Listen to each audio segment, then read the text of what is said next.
Hello and welcome to Current Wave.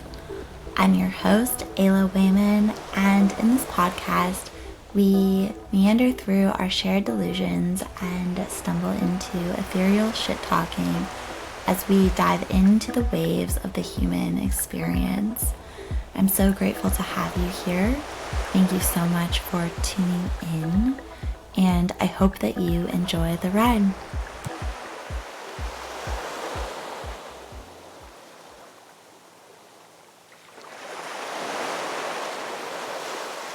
Hello, and welcome to episode 9 of Current Wave.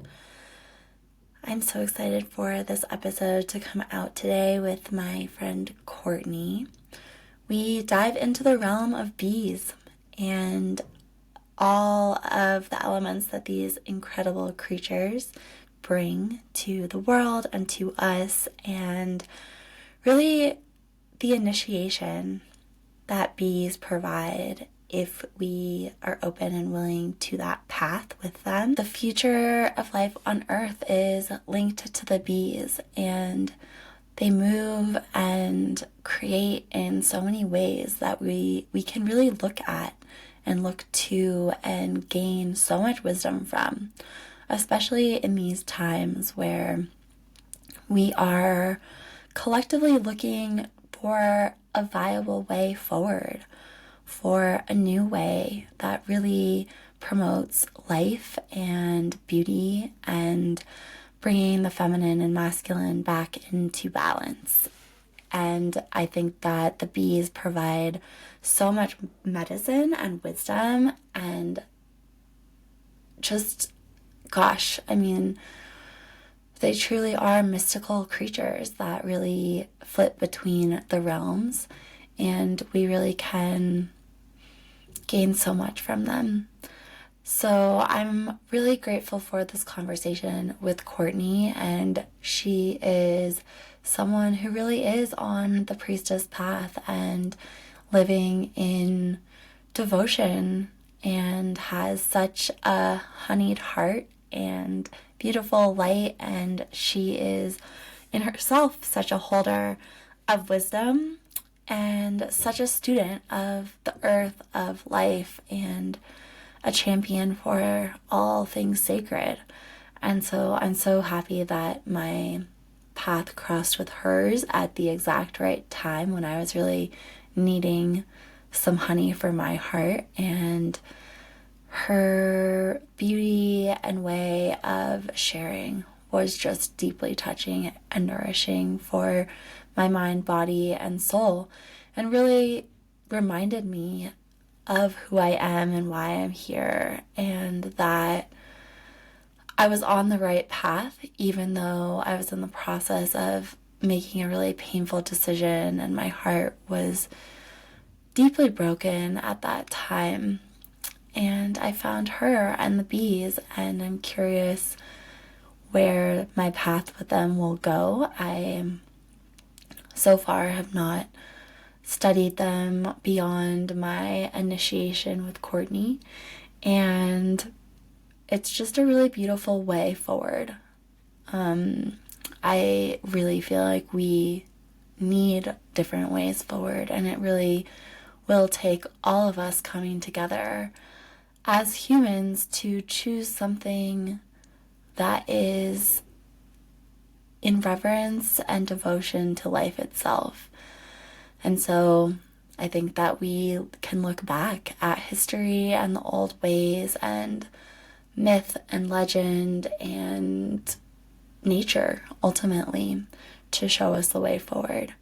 So I'm super, super grateful for this conversation and this sisterhood and the threads of life that bring us together in all of the mysterious and divine ways that really rings true in the heart and the soul and the deeper layers of existence. And with that, I'm so glad you're here listening. Please share this episode with someone who you think would appreciate it, and like and review and leave us a star so that we can grow and share these messages with more people and touch their hearts, hopefully, as well. Yeah, thanks so much. Hey, amazing. Hi, Courtney. How are you? Doing good. Doing good. Amazing. Well, thank you for being here. I'm really, really excited to speak with you. And for our guests, this is my friend Courtney Cosgriff, and she is so many things. Among some of them are beekeeper, herbalist, teacher, writer, earth tender, and I just also see you as someone who's so curious and open, and I just always love the depth at which you share, like on Instagram and in the little woven ways that I see you through the ether. And yeah, your curiosity of the mysteries of life and the teachings that you bring from your own inquiry are always so beautiful to see in pieces. And yeah, thank you for being Oh, here. thanks, Ayla. That was a really sweet reflection. And yeah, I'm very excited to be here and speaking with you and yeah, just sharing whatever wants to come through.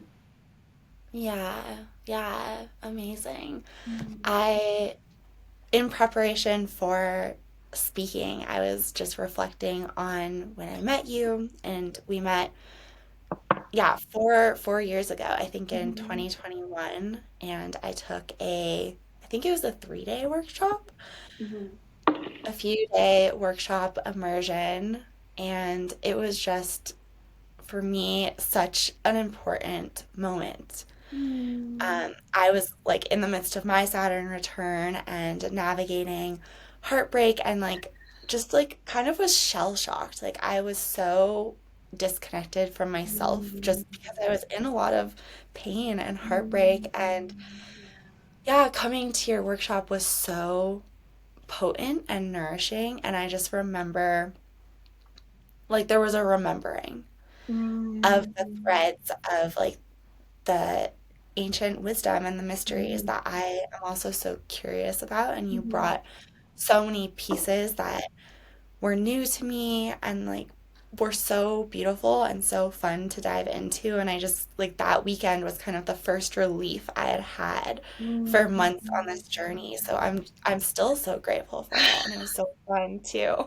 Yeah. reflect on that and also be like, wow, that was 4 years ago and so much has happened since then, I'm sure in your life too. My gosh, yeah. And I, So yeah, much.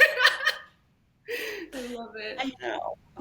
Mm. And I remember you sharing, because I think you were also going through some heartbreak as Mm. well, or maybe just had or something. We didn't talk about it in depth, but I just know there was a moment that we kind of connected and you were just sharing that the bees and honey and just like working with this medicine is so good and important for the heart. And I felt Mm. that so deeply on that weekend. Mm. So thank you. Mm. Really, thank you. Oh, that is so sweet. Yeah, that retreat was, it was my first retreat.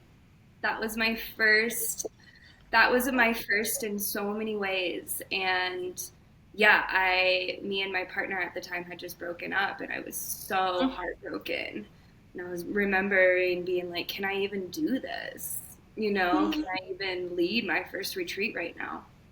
And it was such a beautiful reflection, though, because in our most heartbroken places, in grief, in we're just so cracked open, and I felt so open and so vulnerable during that workshop while still also learning to hold pillar, right? And learning to be that grounding cord as the facilitator and the guide, and really learning how to balance those two things, but knowing that I can still show up in that open hearted, vulnerable space.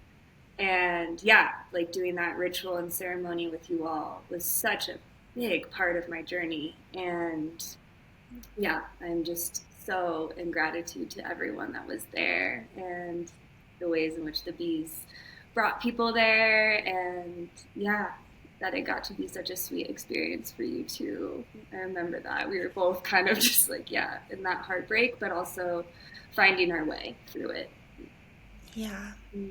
Yeah, that's so beautiful. And you led with such beauty and grace, and like I wouldn't have known that you were going through your own heartbreak in the way that Mm. you held yourself, but Mm. your open heart was so apparent for whatever reason. And yeah, that Mm. grief that really does ultimately bring us into those deeper layers of ourselves. Absolutely. And I mean, grief is like one of the most potent teachers and healers ultimately. But Mm. yeah, I'm just so grateful, and I love that we met in that way and have stayed connected in little ways throughout the years. And Yeah. it's Mm-hmm. fun to actually see you though, because I don't think we've had like a real conversation outside of like texting, DMs, little things here and there. So, So good yay. to see you. You're just glowing.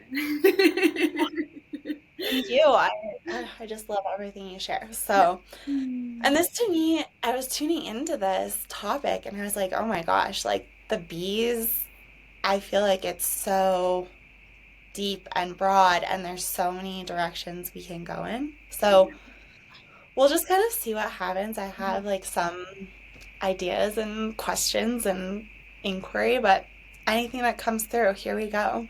Uh-huh. Um, I think what feels like a great place to start, honestly, is with your story and sort Mm. of how you began to walk this path, just to kind of get us acquainted and clued into who you are and the path you're walking now. Okay. So, yeah, my journey with the bees began 14 years ago in 2011 at the age of 18. And I never thought that I was going to become a beekeeper. That was never something that was in my field growing up. And at that age, I was definitely wondering, yeah, what am I supposed to do? Like, what do I want to do in this life? What's my career? What do I want to study? And I feel like I was very much catapulted onto my path with the bees. It feels like there was conscious choice, and there was also a lot of other things pulling me and calling to me in that journey. And so it actually started with two near death experiences. And so I was, yeah, 18 years old in the summer of 2011, just graduated high school and was going out to Oregon to go to a music festival with one of my best friends. And we were driving, and in Idaho, she fell asleep at the wheel in the middle of the night. And we flipped the car multiple times in the air. I remember waking up in the passenger seat as the car was flipping, and then basically the car was upside down in a ditch. And Oh, a gentleman happened to be driving by in the middle of the night, pulled over, saw the accident, pulled us each out of the vehicle.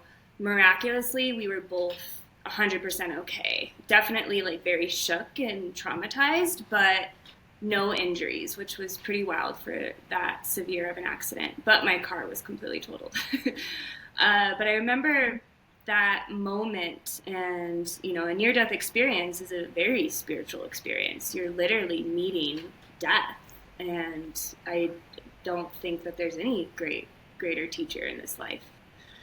yeah. And so I just remember it was a beautiful starry night, and I remember looking up at the stars and just feeling this just wave of energy come over me. And yeah, just felt very deeply, deeply connected to spirit, to source in that moment, and just so grateful. Like, oh my gosh, I almost just died at 18, and now here I Yeah. am, living.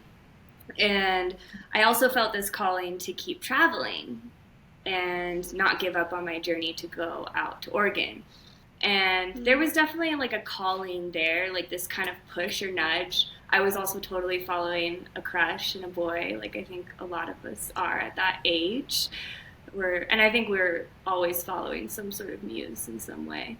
And anyway, I so I was like, I get in the cop car and take me to the airport, and I spent the last bit of money I had on a plane ticket to Portland. And my plan was to fly into Portland and then hitchhike to the music festival. I was a pretty wild little flower hippie child at 18, 19. Mm. This made my parents livid, and I also, yeah, God bless my parents for all that I put them through. But yeah, yeah, so I get to Portland and I've got to figure out how to get to this music festival, and I am getting off a light rail in Portland, and I'm getting off the light rail, and there's this guy with a briefcase with a bee on it. And he's like, "Can I talk to you?" And I'm like, "Sure." He opens up this briefcase, and he has bee pollen and propolis tinctures and honey and royal jelly. And he has all these pamphlets and literature on how the medicines of the hive were used in ancient civilizations, like ancient Greece and ancient Egypt. And at that time, I was becoming very, very fascinated with ancient civilizations and the mysteries. Just reading books and spending most of my time ditching school and hanging out in the metaphysical shop nearby, and was just a very curious young woman and was definitely exploring these things. And so I remember that being sparked when I was reading those things about apitherapy in the ancient world, which apitherapy is the therapeutic use of bee medicines. Mm. And so, yeah, I was just sparked and my curiosity was definitely there. And so I gave him my friends to get to the festival, and he came with me to the festival. And we ended up selling bee medicines the whole time. And it was a fun foreshadowing of what my life and career would be. But I had no Oh, idea. I was like, oh, I'm just selling, bee pollen, yes. honey, and whatever. And so then I Wow. came back to Colorado and went about my life. But about 2 to 3 weeks later, I was driving my dad's pickup truck, my dad's work truck in Vail, and a wasp flew in my left eye. And I got into another car accident where I totaled the car basically very similarly, but I Wow. was fine. Once again, physically fine. That one was pretty traumatic, I remember, because I remember just being like, what is happening? Like, why? Yeah. What is trying to kill me? Like, why do I keep having these near death Mm. experiences? And I also felt really bad for totaling my dad's work truck. That was hard. Mm. Anyway, so these two near death experiences happened, and then the dreams started happening. So I started to dream about honeybees pretty regularly, but I would have this one particular dream where I would be pregnant and I'd be in like this kind of apocalyptic type setting. It'd be very chaotic, and I needed to get somewhere safe to give birth. And when I got somewhere safe, I would give birth to swarms of bees.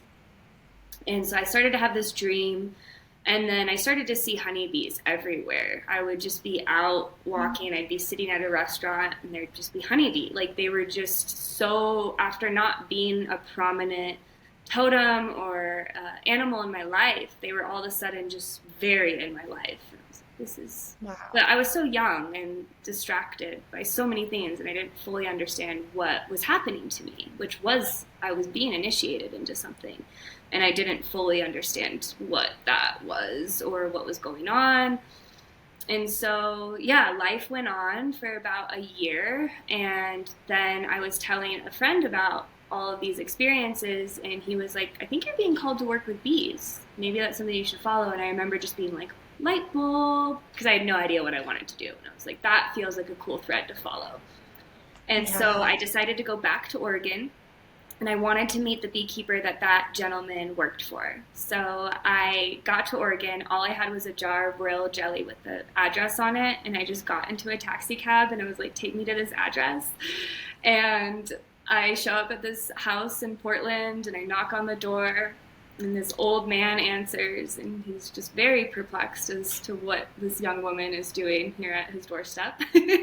And I'm just like, I know this sounds strange, but I have these experiences and I really want to work with bees. And I told him my story, and he invited me in, and we ended up talking for a while. He was very eccentric. I still don't know how old he was. My guess is in his like 70s, maybe 80s. He called himself the Pollen Man. He was an artist and a beekeeper, and he was obsessed with bee medicine and apitherapy Mm. and swore by it. And so he was my first introduction and sort of mentor I didn't really get to learn beekeeping from him. I learned more apitherapy, and so I learned how the medicines of the hive can be utilized. And I ended up, as I started to learn more about beekeeping and the industrialization of it, and just the what was happening to our bees, I was like, I don't really know if this is the beekeeper I actually want to study with. And so, and that was something that I came across a lot, as a young woman trying to study this path. Beekeeping still is, and especially back then, is an older white male dominated industry that is still heavily influenced by industrial agriculture. And so Right. it was really hard for me to find teachers and mentors that I actually resonated with, that I actually wanted to study with. And there was virtually no women to study with that I could find. So all of my first mentors were men. And that also proved a lot for me to navigate as a young woman. And yeah, there was a lot there. I'll just say that. And but yeah, I eventually found a natural beekeeper in Colorado that I studied with. And yeah, it's been a long journey. I'll just say that. And I eventually found the melissae and the bee women, which is a very old priestess tradition with its origins in the Mediterranean world and ancient Greece and pre-ancient Greece. Anyway, I ended up finding, my answer in them as to what because my introduction to the bees was so wild and was very shamanic in a lot of ways. And trying to understand, just from near death experiences to dreams to even the early experiences I would have with bees and the ways in which they would communicate with me, and what I was experiencing was just couldn't be explained in a lot of the other things I was finding. It was otherworldly, right? Yeah. And there was something so much more there. But yeah, that was my introduction, and there's been so much that has happened in the 14 years since they came into my path. And one of the cool things that I ended up finding out was about 5 years into being a beekeeper already, I found out that my great-great-grandfather, Stuart Cosgriff, was a big beekeeper in Salt Lake City. And he actually ran a company called Rocky Mountain Honey. And there was like newspaper articles of him. Like, he was a large beekeeper, and was probably a much more commercial beekeeper. But that alone was just like no one in my family like thought to tell me. I had one aunt that sent me some newspaper articles. She's like, I don't know if you know this, and I was just like this was already in my bloodline, and in close bloodline too. Great grandfather's not that far off. Totally. Wow. There's so more, but we'll stop there. No, that's so incredible. I mean, what an intense introduction and initiation. And I think that most people are initiated onto their path through some intensity or something, right, that guides us in this very mysterious way to the work that we are here to do and the path that we are here to walk. And thank you so much for sharing that. It's so intense. The car crashes, the dreams are so, I mean, yeah, I teared up and like had just such a visceral reaction to that dream. And it really does sound like a very shamanic, mystical, otherworldly experience. And I do find in my little contact with the bees, they are such otherworldly beings, and we can kind of get into that too. Um, but yeah, when I did the workshop with you, and I'm so interested in sort of your approach to beekeeping, right? It feels very different, and the way that you weave the history and the mysteries and the bee women and the melissae. How do I say it? Melissae, yeah. Melissae. And I was just really, really touched by that part of what you brought, and this deep mysterious and also like real history of the bees and the priestesses and the temples and all of the work that was really done with them, around them, in unison. Mm. And these ancient cultures that really saw that and recognized that and was a part and were a part of that. So I would love to just kind of like talk about that a little bit and whatever you have to Mm. share and whatever mysteries feel like open to being in this space Mhm. and like I guess maybe yeah, you kind of touched on the beginning of this connection. Like you were interested in ancient cultures and then the bees kind of arrived with that already as a thread for you. Mhm. And I'm curious how you followed that thread and Mm. It's so rich. Like, let's dive into the honey pot. yes. Yeah, The totally. mythic honey pot. That's what I like to call it. But Oh, I love that. it's so good. It's so. I think the spiritual traditions around beekeeping and bee tending are some of the most rich and beautiful traditions, nearly lost to the world. Um, And I just like, I'm like, where do I begin? Because it is just such a deep I know. fascination for me that I think in so many ways is like the biggest inspiration behind what I do. And this quote is coming up for me from Lane Redmond. She was an incredible author and woman. She wrote the book When the Drummers Were Women. And she Mm, says, in revisioning the past, we must envision the future. If we are to survive, we must evolve, or what was it? Evolve social structures once based off of female-based religious systems. And mm, this concept of basically reviving matrilineal and matriarchal societies. And yeah. yeah, so I've that's been a big focus of mine is the study of prehistoric goddess worshiping cultures and societies. And there's the bees have led me to all of this. So Mm, I first, when I was 19, so when all of that was happening, I went to Egypt and it was mm, wild.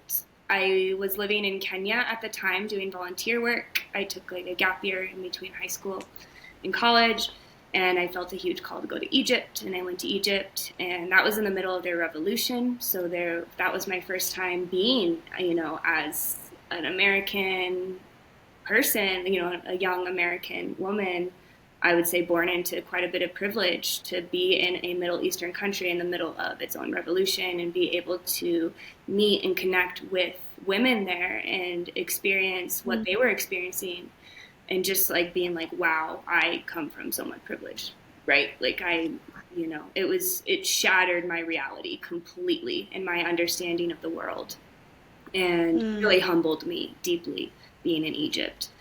Um, while also experiencing going to the temples and going to these archaeological sites and just like having these experiences, but once again, being a 19-year-old girl and still finding myself. And so it was a pretty wild trip. But I remember being in the Temple of Karnak and seeing bees just everywhere, just seeing bees just depicted in so many different facets of these Yeah. sites. And yeah, when I started to study beekeeping and I started to see that the dominant paradigm of beekeeping that, currently exists today is a byproduct of industrialization. And it's really Right. not that old. It's a few hundred years old. And, it was hard for me to early on in my journey, when I was studying with these different beekeepers, my intuition was just like, this does not feel right. This does not feel like the way.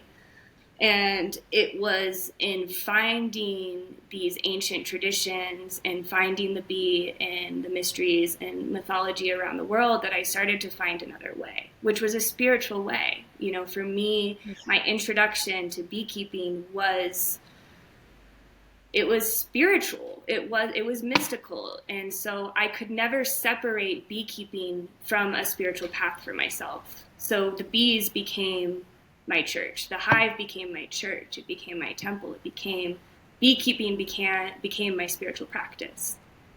Right?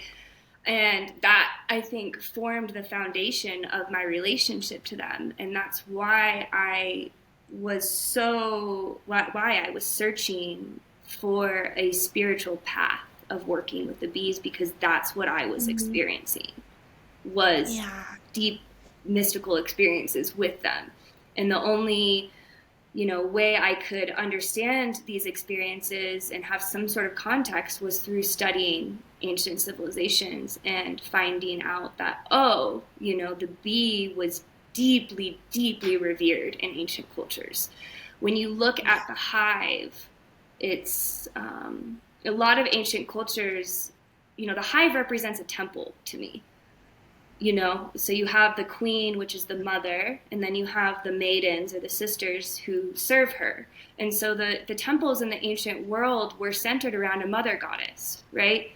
It was a worship of the mother goddess, and the mother goddess had many different faces, right? And these priestesses served her. They served the mother goddess. And so when you look at a hive, it is a temple, and even the way that the bees tend to it, they're cleaning, they're sweeping the entrance, and so ancient peoples turned to the bees for guidance into how to construct temples. And the Mayans are a good example of that. I got to travel to the Yucatan and meet Mayan beekeepers, and that was really beautiful. And they build their temples, like their pyramids, look like Melipona beehives, which is the stingless honeybee of the Yucatan. But and so I'll just briefly touch on the melissae, and then we can kind of see where we want to go from there. So I found the melissae, and this has been a thread that has been completely impossible for me to ignore. Because the minute I learned of them, the minute I've just been completely obsessed with studying them and learning what I can about them. And so these were bee priestesses. So melissae means bee women. And in the ancient world, and I'm particularly talking about around the Mediterranean and ancient Greece, but pre-ancient Greece. So the Neolithic societies that built ancient Greece and the civilizations in Europe.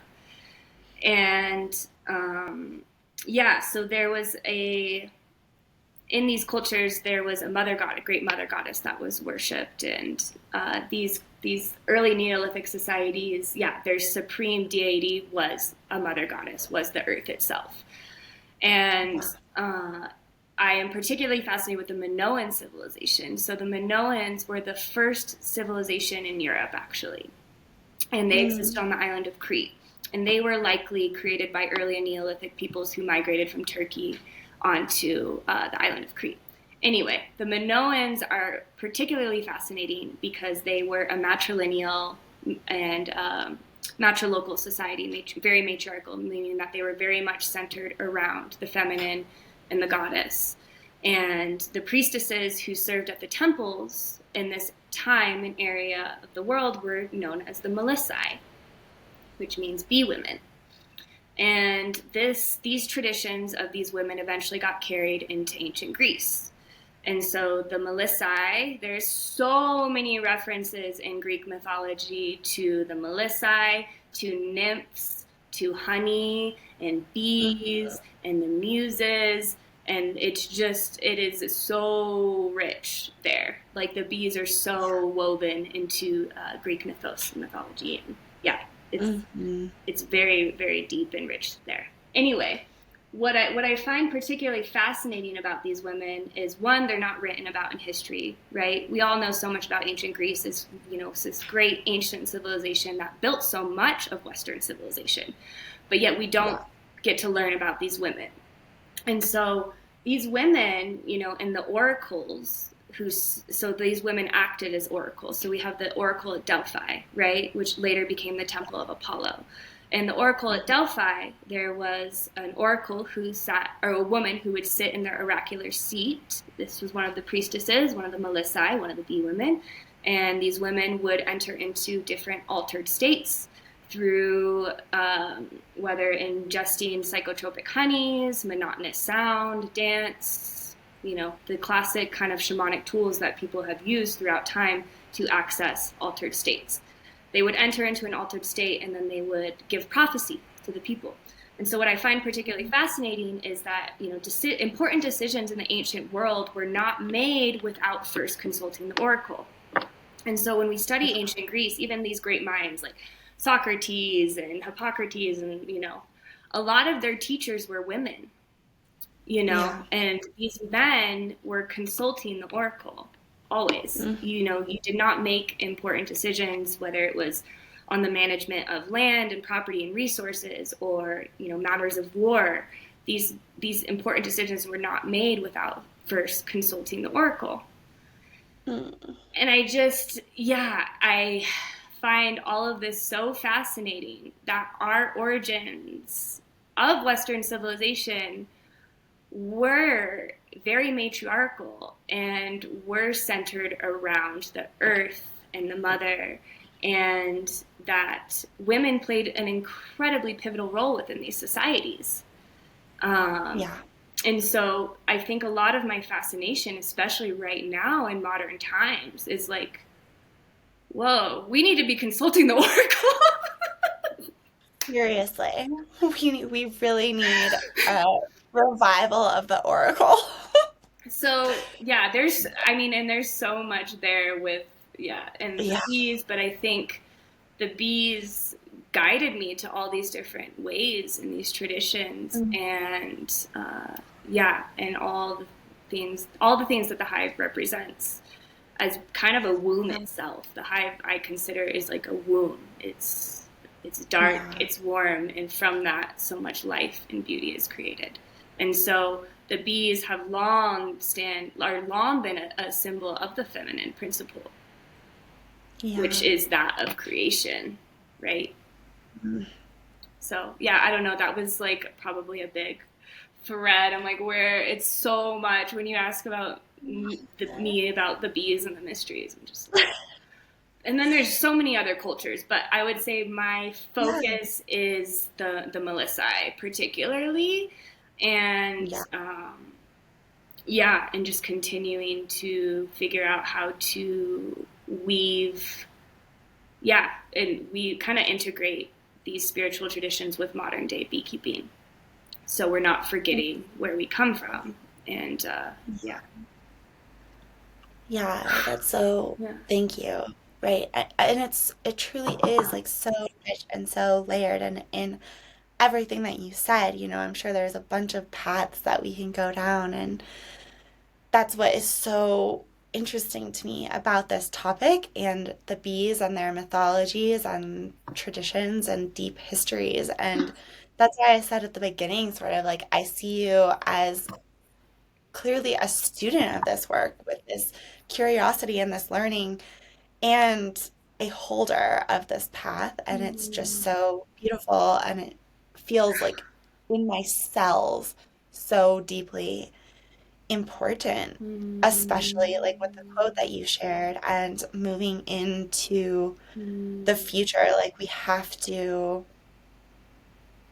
combine the past with where we're going. Like, they're all interconnected, but we have to remember that and like use those templates of the past to create this new template of whatever we're going to, right? Like, we're all seeing huge shifts in the world right now, in consciousness, in like how we're showing up, and knowing that the ways we've been doing things through really modern times, like the Industrial Revolution, things that you've mentioned, will not serve us in the long run. And like, to move forward in a more holistic, beautiful, earth-centered, human-centered, life-centered way, Exactly. we really can see so much of that if we just look back to what Mm. humans were doing, how we were living in harmony. And I think of the hive as like such a symbol of that. Mm. And just like the medicine of these times. And I'm thinking of one of my favorite books. I hope you've read it. I imagine you've read it. Is The Fifth Sacred Thing. Oh, yes. I knew you were going to say And that. I knew. I was like, she's going to say yeah, the physical thing. yeah, and I mean, I feel like that book is like also such a warning and a Mhm. guide for these times, right? If anyone's listening and hasn't read it, I really think it's really important. It's a really deep story Mhm. and apocalyptic experience, and the bees play a central role and theme of we call Mhm. them the little sisters, and they're sort of like melissae characters and Mhm. priestesses, and one of the protagonists is initiated really into the mysteries in order to like save humanity.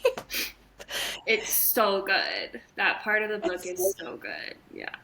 it's so good, and just I need to read it again. It's been a few years, Mhm. but I just feel like that is sort of shows like where things could go in a very like apocalyptic, like very difficult regime of any sort of like control and resource, Mhm. just disturbing the natural order Mhm. of life and like not championing life. Mhm. And then people who know the old ways and are like working to restore the good and using the bees and using the land Mhm. and like structures of the hive is what I think of it. Anyway, a little tangent, but it's potent medicine, Mhm. and I'm just feeling it so much right now. I'm like, oh, this is Mhm. perfect. Mhm. I'm loving this. Okay. I would love to go into the hive a little bit and just like Mhm. touch into some of the medicines, some of the social structures and ways that the hive works, because it is so magical and so fascinating how Mhm. bees live their lives and the medicines they create and how they move through the world. Mm. Yeah.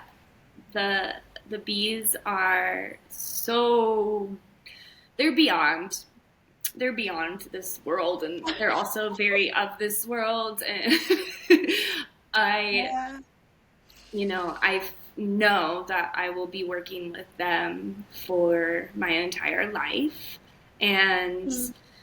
I feel like even at the end of my life, if I live a long life of working with bees, I will still have so many questions about them because they are Yeah. so mysterious. And I think that they really teach us to surrender to Mm. the mysteries and to that which we do not know, that which we do not understand, that which we cannot control. And they have Yeah. taught me so much about surrender. And the hive is, to me, such an embodiment of creation. And Mm. when I talk about the early experiences, some of the mystical experiences I would be having with bees would be this kind of entering this like timelessness portal. So Mm.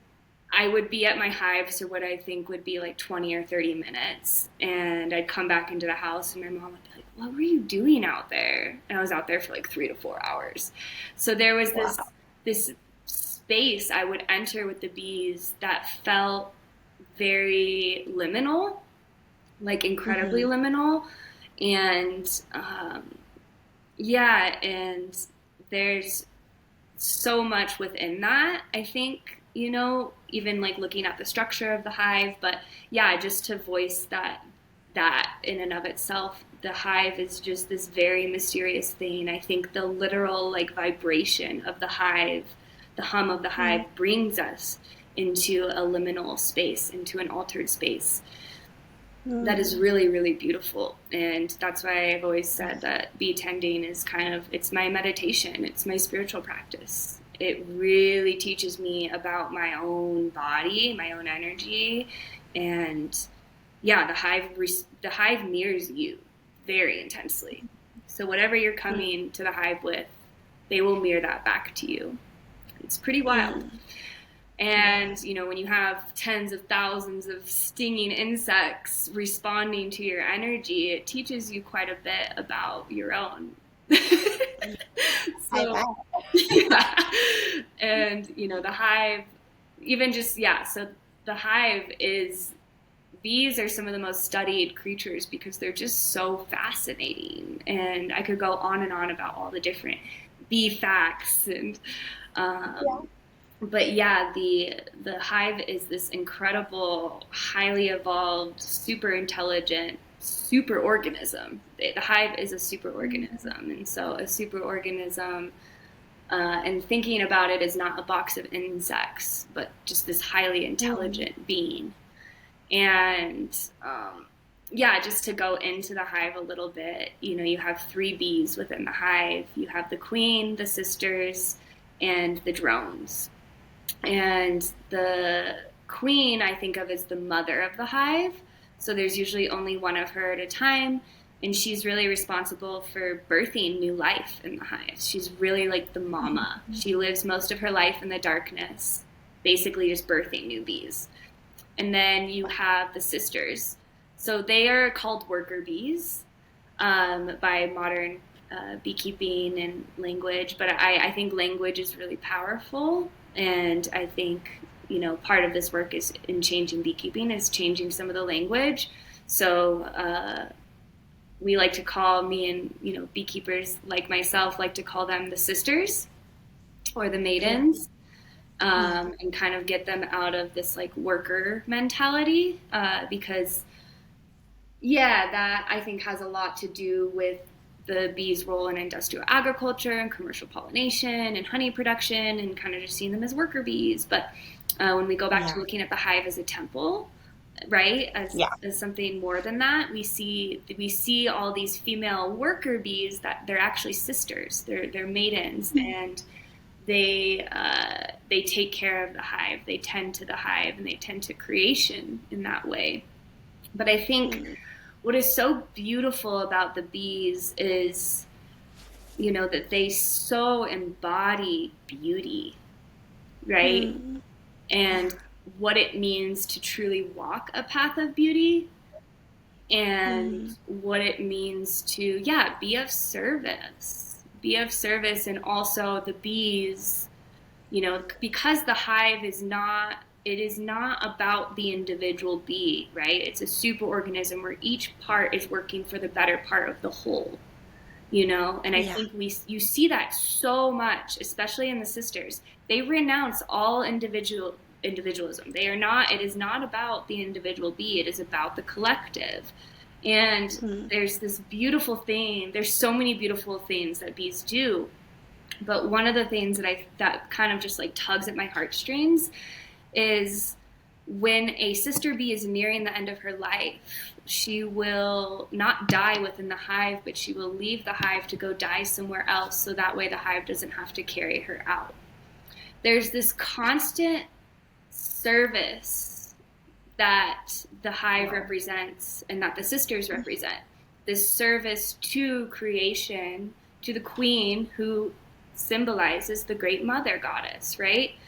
The earth itself. And so to me, when I look at the sisters, I see what it means to actually be a priestess, right? And I think that I see this role, the term priestess, is being heavily distorted. And that's something I'm learning to speak to with grace and compassion, because I am really excited about the revival of, you know, the feminine traditions and mysteries. But with that, I really, there's some caution there in terms of what I've been seeing. But I think what just seeing how the hive literally exists as this beautiful symbol of what it truly means to walk a path of beauty. And I think that the hive also teaches us and really shows us how interconnected we all are. You know, when you start to work with bees, you start to really, really feel that. And that's why I've been an activist my entire adult life. That's why I don't keep my mouth shut when I see the injustices go on around the world, because the bees taught me first and foremost that we are all in this together, you know, and none of us are free until we're all free. And I feel like the bees continually like teach me that and distill that into me. And so yeah, that's what I kind of wanted to just come through. I'll see if anything's coming up for you after that share. Yeah. I mean, it's just so beautiful, and I think like everything you've said is just so important and is resonating with me so deeply of that, right? Like that really collective vision, exactly as you said, like the hive is working as a whole for the collective good, for this very combined future, this very interconnected, beautiful web that I see as being true and vital to life on Earth, to humanity, and we've just forgotten that. And that this dance of like the individual and the collective, and Mm-hmm. at least in the United States, in a lot of Western civilization, it's the focus has really been on the individual for the last like I don't know, it's actually not even that old. It's like a newer ideal within like the last century, even maybe the last 50 years, the last 20 years for Mm-hmm. sure, like as a heightened state of individualism Mm-hmm. and some of the ideals that like America was founded on.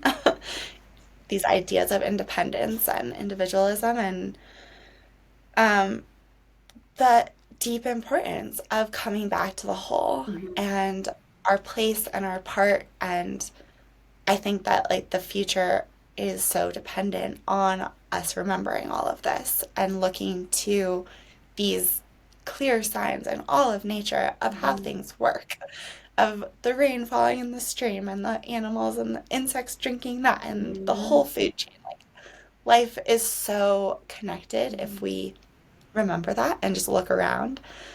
And the bees are clearly such a beautiful indication and invitation back to that. And I love what you said about the sisters and not only like reframing how we speak to them, but I have been in the process of like reframing the work that I do and the language that I use around like work in general Mm-hmm. as devotion. Mm-hmm. And like like moving from discipline and these rigid, more patriarchal, industrial terms to remembering that like the work that we're here to serve is devotional, and like just shifting the ways that we speak about it and how we show up is so powerful.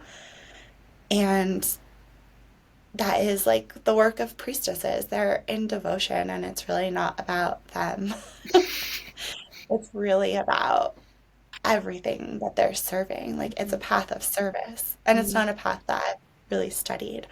Uh, but it's so beautiful, and yeah, such good medicine and remembering. I love what you, yeah, I feel like that's been a big reframe for myself as well, is how to move Yeah, from devotion, because I really do think that that's how the yeah, feminine moves, is through devotion, you know. totally, It's not totally. through these other ways. And yeah, to me the bees really teach that in such a beautiful way. And with Mm, that, you know, there is still this component of the bee to me, of the sisters, where they still, you know, they've renounced their sexuality and their ability to reproduce. mm, And because of that, I see them as being so in this like love with all of creation. And so I think of the sister bee, she experiences states of ecstasy and rapture and pleasure when she's out in the field foraging. You ever watch them? Like it's there's this there's this aspect of her life that is so imbued with eros and beauty and ecstasy, but it's completely different. And so that like this path is not devoid of those things. And I think that that's something that's really, really important, especially when we look at these different, priestess traditions and actually look at them, and like historically really take the time to study and learn them, or at least somewhat educate ourselves on what we can from the broken threads. But, I think that this is important, especially when we look at, what happened when the Abrahamic religions took over and this really big demonization of the feminine, of feminine sexuality, of all these different things.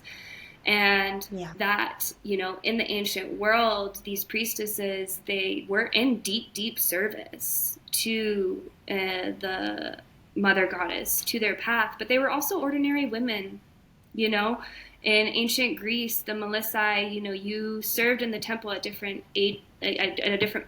certain stages in your life. So you would go serve in the temple, you would have your temple time, and then you went back to your life, and you were a mom, and you were, these different things. But something about the melissae was this, and especially the Dionysus, and the melissae venerated and worshipped Dionysus, but there was this thread of ecstasy or ecstasis, which in Greek means to move outside of oneself. And so these women were often entering into ecstatic states through ingesting honey, mead, through dance, music, sisterhood. So it's that we get to have both as women. And I think that this is something I've stepped into in more recent years, because I think for a long time I was and I'm learning how to come out of this kind of martyrdom, right, that I need to like suffer for some great cause, and that but that it gets to be, and trying to move into this space of, I can do this work in the world, and I can also experience pleasure and beauty and ecstasy, and it can be all these things. And that these women, there was devout service, and there was also play, and there was also, these other aspects. And to just bring that up, because I think that one of the things, unfortunate things that's happened, is the demonization of these things within the feminine. So something that I wanted to share. Yeah, thank you for tapping into that thread too. I think it is really important, and that remembering of like this whole self, and opening like what devotion even is, being in just devotion of creation and life, and like all facets of, especially being a woman, of the feminine, stepping into all the roles that we are so blessed to hold and play, of yeah, all faces of the goddess. Yeah, it's so beautiful. I'm so deeply touched by all of it, all of this path. I do really want to kind of like go into a little bit of the path that you walk as a beekeeper, and the ways that you do things differently, and kind of touching into industrial agriculture and what that's done to bees, like the harmful pieces. I think it's just so important for people to kind of have some awareness of that. And I feel like they're kind of in the past maybe 10 years, and with colony collapse issues and a lot of the challenges that bees are facing, bees have become like a little bit more in the zeitgeist. And I know that there was kind of like all of these sensationalized headlines and ideas, which I also deeply believe is true, of like human life depends on bees thriving and doing well. And if the bees die, like life on Earth ceases to exist in the way that it does. And that's really intense and potent. And like I think I haven't heard much except from like you and the little paths that I've intentionally gone down. But just speaking to kind of like, I know I'm asking and saying a lot of different things, but I think the industrial path and the harm that it's caused and the challenges bees face, and then the path that you walk to support the bees in other ways. Yeah, no, I mean, it's important. And I think it's been a big part of my work the last 14 years is to be a voice for them. And Yeah.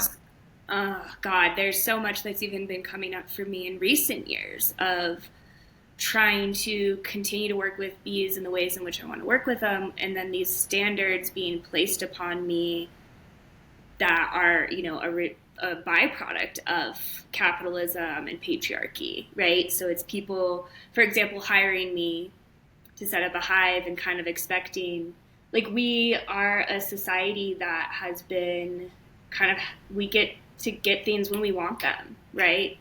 So people Yeah. can order a hive on Amazon and they can order a package of bees from California, and then bada bing, bada Well, boom, you're a beekeeper, right?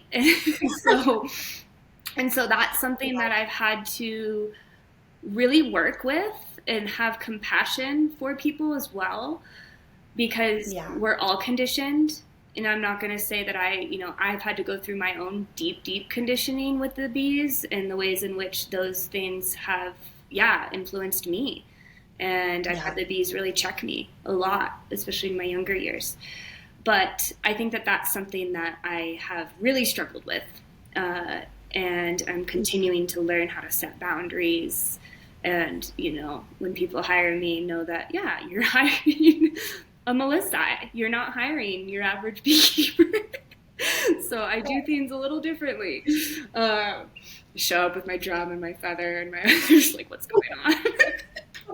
Like, wait, we just wanted to order some bees. Yeah, No, that's, I mean, like it's so much more than that. But yeah, so even, to come back to when I was first studying beekeeping and unable to, and so coming back to it being an older white male dominated industry and being still yeah. heavily influenced by industrial agriculture. So some of the practices, the very hives that we have are completely different from their natural habitat.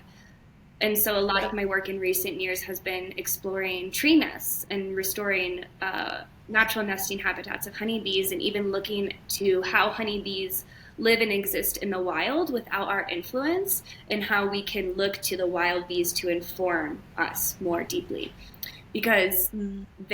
that's been a big field of my research and study, and I am really grateful to a gentleman by the name of Thomas Seeley.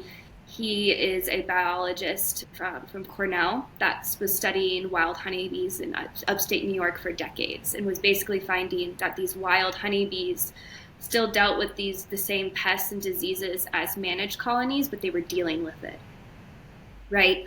And so there's been this Right. thing that's happened in beekeeping, and it started to happen kind of in like the 1920s, mid 1900s. Beekeeping really shifted in the 1950s as the United States was establishing itself more as a world power. That's when industrialization really took hold, and beekeeping got involved in that. And so we had the commercial pollination industry come to play. So now, bees pollinate honeybees pollinate billions of dollars worth of crops in the U.S. food system. And it's really like the almond orchards in California are a big thing that the honeybees are involved in, that I think a lot of people don't know about, which is why it's a big reason why I don't consume almonds. It's Yeah. because of bees. So yeah, I think that there's like this. I think that there was this misunderstanding when colony collapse disorder came in the headlines that it was all pesticides' fault, and so it kind of Hmm. just like, and pesticides are a massive factor, but it is Yeah. multifactorial, right? And so Right. it is the very system in which we are keeping bees, because it is a mechanistic system that does not look at, it's not holistic. It's very similar to what we're experiencing. You know, I'm also an herbalist, and I work a lot with women and their health, and I work a lot with people and their health in a holistic way. And the mirrors of what's, you know, been happening to the bees and what's been happening to our own bodies, right? And so Yeah. there's just a lot there, but we've completely removed them from their natural habitat. We put them in these thin-walled boxes with frames and plastic foundation. I mean, this is what commercial beekeepers do, and this is the dominant paradigm that's taught, is this very mechanistic and industrial way of keeping bees that is also very much manipulates nest biology and the very biology of the honeybee to greater serve humans. It's a very human-centric system. And so what I've been really passionate about is reforming beekeeping to be bee-centric. Like, what do the bees need? What do the bees want? And that, you know, I started to build tree nests and log hives, and I can't really harvest honey from those, you know? And so educating people that the style of beekeeping that is truly regenerative isn't going to produce a lot of honey. It's not going to serve humans that much, but it will really help our bees become more resilient. And I'm working to integrating both those two, because I do believe in an integrative approach, especially in modern day. But yeah, there's a lot there, but we've really, humans have really manipulated the biology of the honeybee to serve them. And that's been going on for a long time. And so when I was having those dreams about giving birth to bees, that was really symbolic for me, because something that I'm really passionate about is protecting the queen and protecting the reproductive process of the hive and protecting the queen and her fertility. Because one of the things that I learned about when I first started keeping bees is a common practice is the artificial insemination of bees or queens. Right. So it's super weird. So when a queen bee is unmated, she has to take her mating flight, where she flies to a drone congregation area, and she's met by drones, which are the male bees, and they all mate. And it's a very important event for her, where she actually goes to the sun. She goes to the light when she lives most of her time in the darkness. So there's some deep symbolism there of her actually meeting the sun and the light, and how that awakens her fertility. But yeah, so commercial beekeepers basically on the extreme side cut her wings off and started artificially inseminating queens, so that could not happen. When I first learned of this, I was just like, what? Like, you guys do what? And so you could imagine how I felt as a young woman wanting to study beekeeping and learning about these ways, and just being so discouraged and just being like, there has to be another way. And so that dream is so symbolic for me for the feminine and the ways in which the queen has been suppressed, the hive, the sisters and the maidens turned to workers and slaves, and the parallel of literally what's happening with women right now, right? Like, where we as women are still fighting to protect ourselves and to have our rights to do so. Like, wild, the mirror that's there. And so when people are like, yeah, it's just like, what does feminism have to do with beekeeping? I'm like, it has a lot to do with beekeeping. Wow. So, And that story, I didn't remember the details, but that story stuck with me too, out of so many of the things that you shared of the artificial insemination of the queen and cutting her wings off. I mean, to me, it's like crazy and heartbreaking. And I guess, like, in order to produce honey and these beautiful medicines of the hive, you have to, like, speed up the whole process, right? And, like, do it faster and more for mass production of anything. And that's, it really breaks my heart. Earlier in the conversation, at some point, you were saying, like, thinking of the hive as more than just a box of insects. And I was like, wait, bees are insects? They seem like these little magical they're dragons. balls of I've been seeing of them as light. dragons. I posted a video, one of my friends, like, they look like tiny dragons just guarding the veil. And I was like, oh my God, they're just little dragons. They're Like mystical insects, creatures. They're mystical. They're completely mystical. totally, like it doesn't even suit them. So, um, and I mean, all insects, all life in general is just so Mm, sacred and beautiful. And I just can't, yeah, it breaks my heart to just think about the ways that they're being like used and put in the almond fields and like having to eat pollen in a way that like just everything about it is yeah. just And so the plants intense are and like poisoned, and the way that those plants are grown, and it's just like, it's a whole cycle. And I think of the bees as really this kind of canary in the coal mine, right? This guiding light of like, hey, yeah, hey totally. humans, what are you doing? Can you Yeah, listen wake to us up. again? Totally.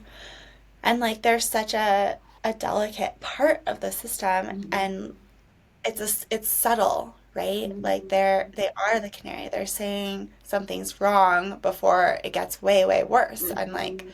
we're dealing with massive problems. They're a subtle energy that you have to be attuned to hear them and see them. They're small and they're really mighty in like Tiny but mighty. everything that they create and do in the world. Mm. Oh, yeah, there's so much here.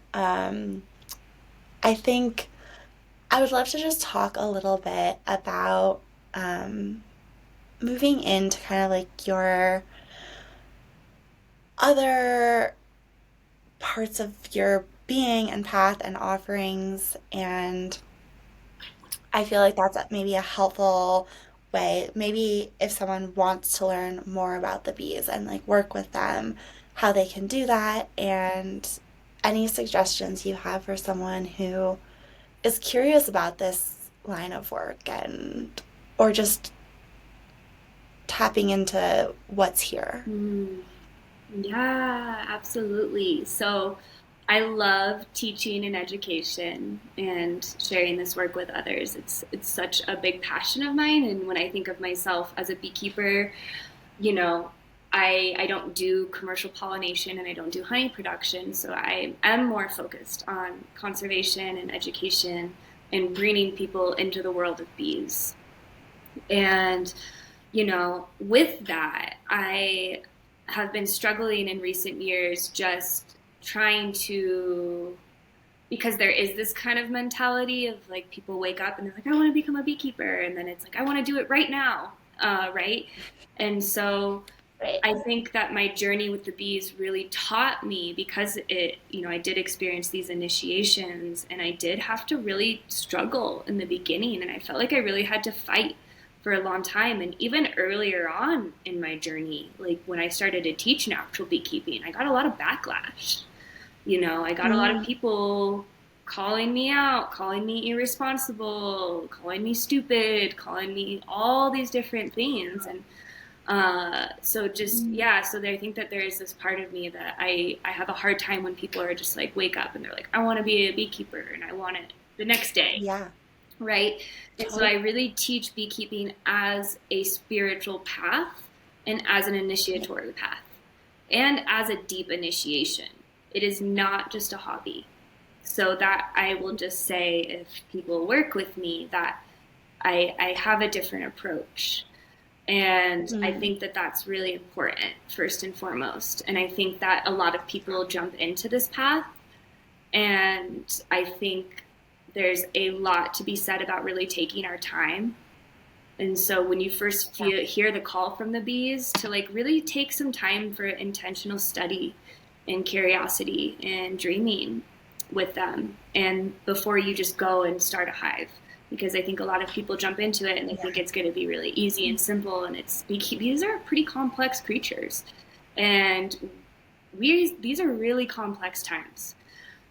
Every year is yeah. different. Every year I'm responding to different things and I'm listening so deeply to a rapidly changing ecosystem and climate and world and Right. society. And so, I think beekeeping in the modern day has some really deep ecological considerations because we are Yeah. up, we are in very different times. with Yeah. wildfires, that we've been having in Colorado. I've had to deal with those in hives, to just really noticing the changes in plants and flora. And so beekeeping, like I said, is an initiation. It really teaches you, it brings you into the deep interconnectedness of life in a deeper way where you can't look away anymore. Right. And Mm-hmm. so I really encourage people to take their time and understand it as that.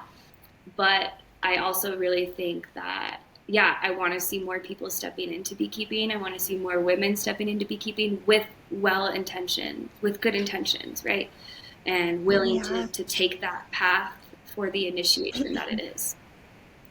So, but Mm. yeah, I'm really excited for this year. I feel a lot brewing, and I won't share everything because there's still a lot in incubation right now. And with my work, I take my time, and I think the bees have really taught me that to, yeah, just there's no rush, you know. Mm. But I have some really fun things brewing, and so I'm based in Colorado for folks that don't know.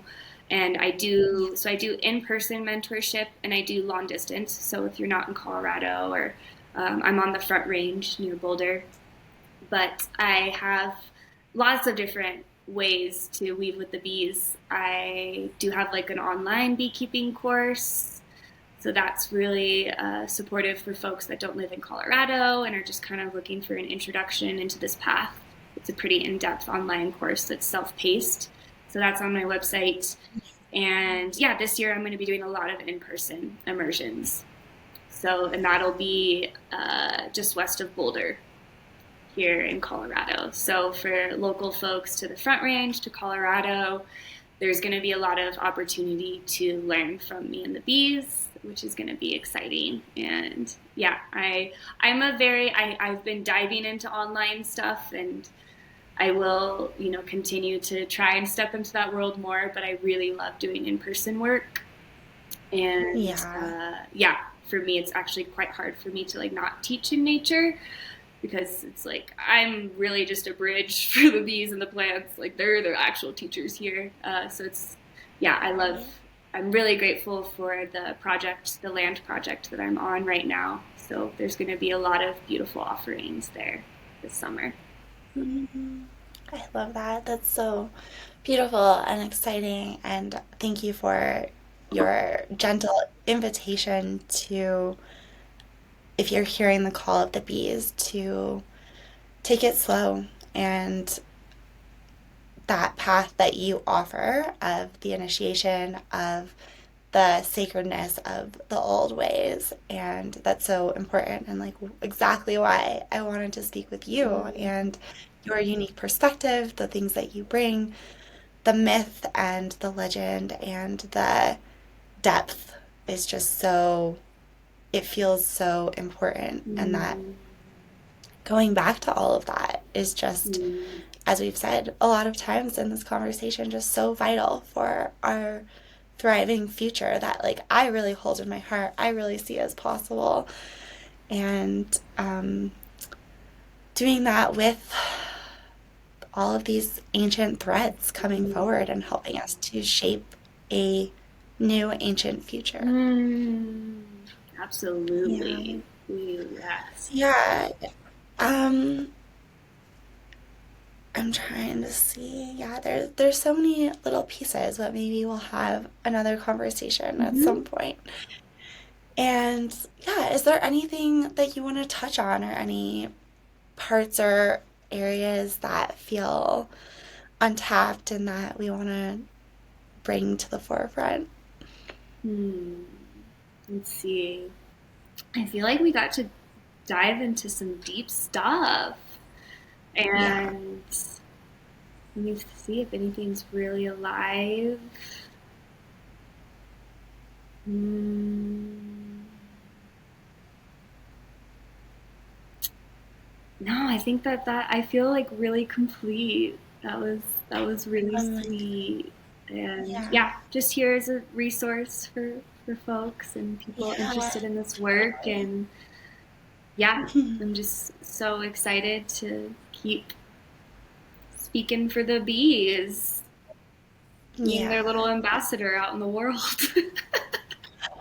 totally, totally. And they sound like they're little creatures that do really need a voice and have a really important message to share with us. So I'm super grateful for you sharing their message, your message, and all of the pieces and paths and wisdom that you get to carry on into the world and share with all of us. Mm. So yeah, I'm grateful for all of the opportunities that will be coming to Mhm. work with you. I hope that I will be able to dive into some of those, and I'll have all of Courtney's information linked below, and you can find her and all of her beautiful offerings. And she's a herbalist and medicine maker. I actually have a bottle of your mead Oh, that I wow. bought at the workshop, and yeah, it was like such a it was like a promise to myself toward the future. And you told a little story about mead and weddings and union, and so I'm like Mm. holding that as like this um invitation toward a like important union in my future. Oh my gosh, that's so sweet, Ayla. I love that. That's Yeah, I'm really like, wait, I have to go find that bottle. I'm worried that it's too cold in a box somewhere. yeah, I'm like, we'll see. Hopefully it doesn't just like explode when you open it, but I know. I mean, we'll see, but it it's was more like I the symbolism of that. yeah, So the beautiful. symbolism was like so important to me at that moment of being like, okay, I'm not choosing this partnership path, but this is a symbol that um I don't know what the right word is, that correct union, the Yeah. aligned union will present itself in the right time. And we have to make those hard decisions, right? And take those leaps of Yeah, faith and close doors in order for new ones to open. So, totally. mm, Yeah. Well, thank you so much for your wisdom and your guidance and your words and all everything you hold. I'm super grateful and loved speaking with you. And yeah,